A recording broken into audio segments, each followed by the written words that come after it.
Forgiveness. I need to forgive myself.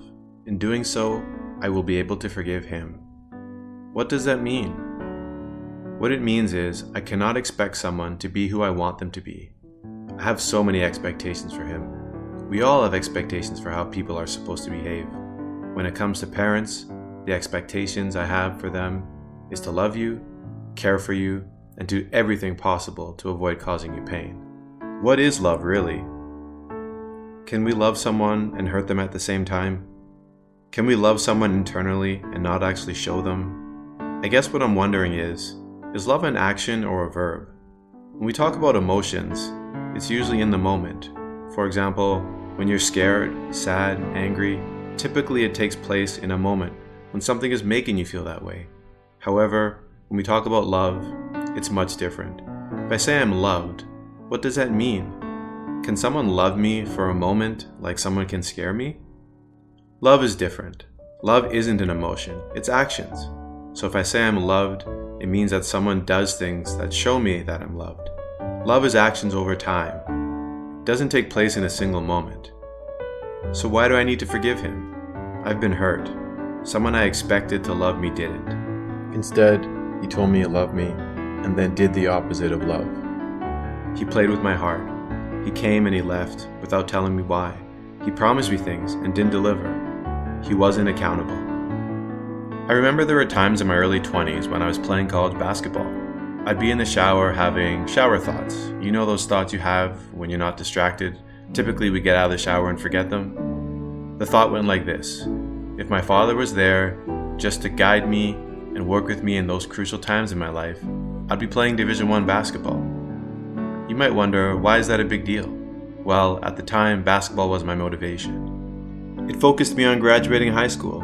It refocused me to take university seriously. And it was the measuring stick for my success as a human being. I always thought, if he was there in my life, I'd be just a better version of my current self. That is an example of the expectations I'm talking about. I expect a father to make their son the better version of themselves. I'm still holding on to that expectation, along with many others. This is why I have to forgive myself to be able to forgive him. I'm now 37 years old, and that child, teenager, and young man have developed into this iteration. Those expectations for him were not realized, and the truth has to be revealed. The reason why he wasn't there is that he isn't that person. The facts hit hard here, and they must be accepted. How can I expect him to be a loving, kind, accountable, reliable, and thoughtful person now when he never was that person to begin with? This quote really says it all. When you stopped expecting people to be perfect, you can like them for who they are. So why do I need to forgive myself? Well, it's about acceptance. That better version of me never existed. It was all based on an expectation I had. I created that potential better version of myself as a way to cope with this absence. I need to accept myself, the man I am now, the child I was then, and the person I want to be in the future. We often want to blame other people for our pain. However, at some point, it is on us to forgive ourselves. Think about it.